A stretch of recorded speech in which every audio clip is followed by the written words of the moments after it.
పిఠాపురం పట్టణం శిష్టికర్ణాల వీధిలో శ్రీ పురుహూతిక అమ్మవారి 10వ శక్తిపీఠం శ్రీ సీతారాముల వారి ఆలయ నిర్మాణ శంకుస్థాపన అంగరంగ వైభవంగా అత్యంత ఘనంగా నిర్వహించారు. ఈ కార్యక్రమానికి ముఖ్య అతిథులుగా వార్డు కౌన్సిలర్లు తలిసిటి వెంకటేశ్వరరావు, బంగారు బాబు, నల్లా శ్రీను, కొండేపూడి శంకర్రావు విచ్చేశారు.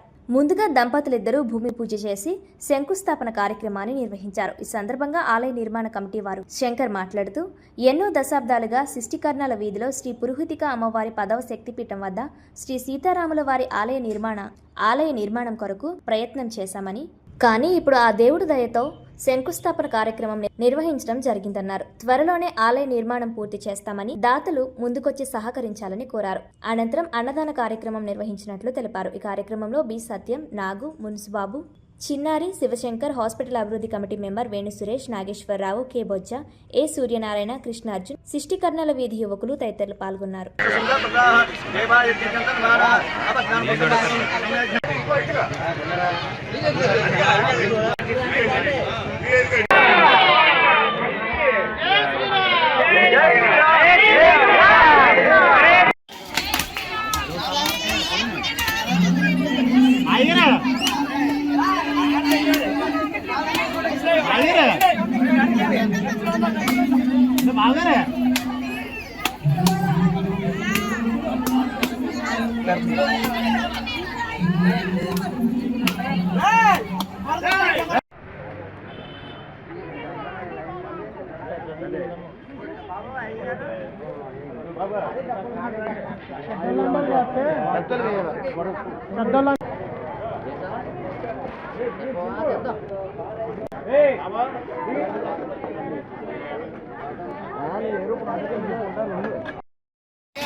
सोमगाय महादेव महादेव सोमगाय विश्वे विश्वे सोमगाय महादेव महादेव सोमगाय विश्वे विश्वे सोमगाय विश्वे विश्वे नमो देवा या नाम देवा तीसन तीन नूर दी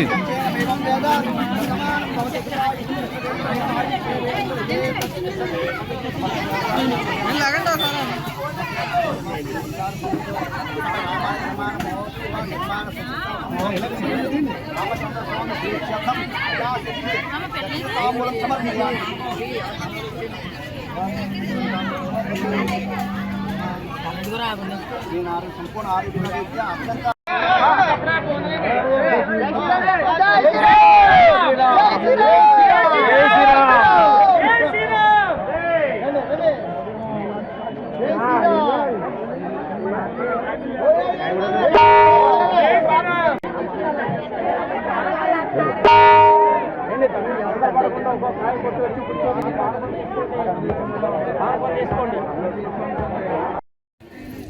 కాకినాడ జిల్లా పిఠాపురం మండలం అష్టాదశ శక్తిపీఠాల్లో 10వ శక్తిపీఠమైన శ్రీ పురుహూతిక అమ్మవారు శిష్టికర్ణాల వీధిలో వెలిసి ఉన్నారు.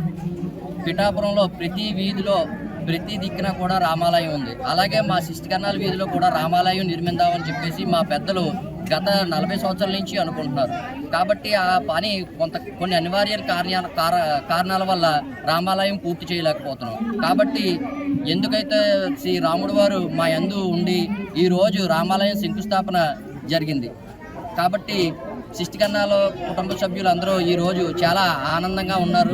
ఎందుకంటే ఇక్కడ శిష్టికర్ణాల వీధిలో రామాలయం నిర్మించడం వాళ్ళ కలగా భావించి ఈరోజు రామాలయం నిర్మించినందుకు మా శిష్టికర్ణాల కుటుంబ సభ్యులు అందరూ కూడా చాలా ఆనందంగా ఉన్నారు. అలాగే ఈ ఆల శంకుస్థాపనకు వచ్చినటువంటి ప్రతి ఒక్క సభ్యులకి అలాగే నాయకులకి అందరికీ కూడా మా హృదయపూర్వక ధన్యవాదాలు తెలియజేసుకుంటాం. జై శ్రీరామ్, జై శ్రీరామ్, జై శ్రీరామ్, జై శ్రీరామ్. అలాగే ఈ ఆలయం శంకుస్థాపనకి వచ్చినటువంటి భక్తులకి శిష్టికర్ణాల వీధిలో భోజనాలు, ప్రసాదాలు అవన్నీ ఏర్పాటు చేయడం జరిగింది. ప్రతి ఒక్క భక్తులు కూడా వచ్చి ప్రసాదాన్ని స్వీకరించవలసిందిగా కోరుచున్నాం.